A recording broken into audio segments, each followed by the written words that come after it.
तो नाजरीन, और अब इस खबर में हम बात करेंगे कोर्ट की खबर की। और कोर्ट की खबर में आज हमारे पास दो खबरें हैं।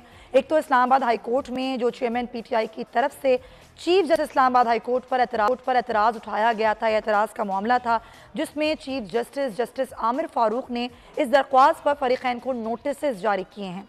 तो क्या मामला हुआ, चीफ जस्टिस ने इस पर रिमार्क्स क्या दिए नोटिस जारी करने पर, और ये सारा मामला आज क्या हुआ, हमें ज्वाइन करें एहतशाम कियानी। और है सुप्रीम कोर्ट में आज तुर्की के सफ़ीर आए और उन्होंने सुप्रीम कोर्ट बार के नए हॉल का इफ्तिताह किया। इस पर हम बात करेंगे तैयब बलोच से, लेकिन पहले एहतशाम कियानी आप बताइएगा, चेयरमैन पीटीआई की तरफ से जो chief justice Islamabad high court पर एतराज़ उठाया गया था, आज क्या कुछ हुआ उसमें? देखिए, थोड़ा बैकग्राउंड मैं आपको बताता हूं कि चेयरमैन तहरीक इंसाफ के खिलाफ तोशा खाना केस है जो कि इलेक्शन कमीशन ने इस्लामाबाद की सेशन अदालत में दायर किया और सेशन अदालत ने उसे काबिल समाअत करार दिया कि ये दुरुस्त तौर पर फाइल किया गया केस है और उसमें प्रोसीडिंग को आगे बढ़ाया और चेयरमैन तहरीक इंसाफ पर फर्द जुर्म भी आयद कर दी।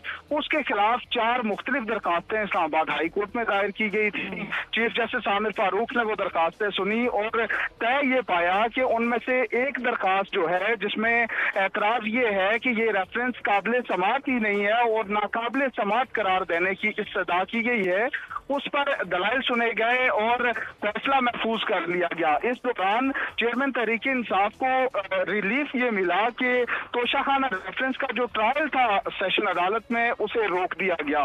लेकिन जब ये फैसला महफूज हो गया तो उसके बाद चेयरमैन तहरीक इंसाफ ने एक दरखास्त दायर की जिसमें उन्होंने कहा कि उन्हें चीफ जस्टिस आमिर फारूक पर और वो ये चाहते हैं कि चीफ जस्टिस आमिर फारूक ये केस सुनने से माजरत करें और केस किसी दूसरे बेंच को मुंतकिल कर दें। आज इस मुतफरिक दरखास्त पर समाअत हुई और चीफ जस्टिस ने पहले तो चेयरमैन तहरीक इंसाफ के वकील बैरिस्टर गौहर को ये एडवाइस की कि इस दरखास्त को अभी रहने दें, बाद में इसे देखेंगे और रजिस्ट्रार ऑफिस के जो एतराजात हैं उनको बरकरार रहने देते हैं। लेकिन बैरिस्टर गौहर ने इसरार किया, उन्होंने कहा कि उनके जो मौक्किल हैं उन्हें इस बात की ताकीद की है कि इस दरखास्त को डिसीजन तक कर जाए, जिस पर अब चीफ जस्टिस ने इस केस में जो फरीक हैं इलेक्शन कमीशन को नोटिस जारी किया है और उनसे मुआवनत तलब की है कि इलेक्शन कमीशन का मौकफ क्या है कि ये दरखास्तें दूसरे बेंच को मुंतकिल कर दी जाएं या नहीं।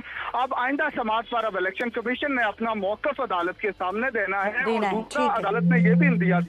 ठीक है, एहतशाम कियानी आती रहिएगा। एक खबर पहले नाज़रीन को दें, फिर तैयब से बात करते हैं कि बिजली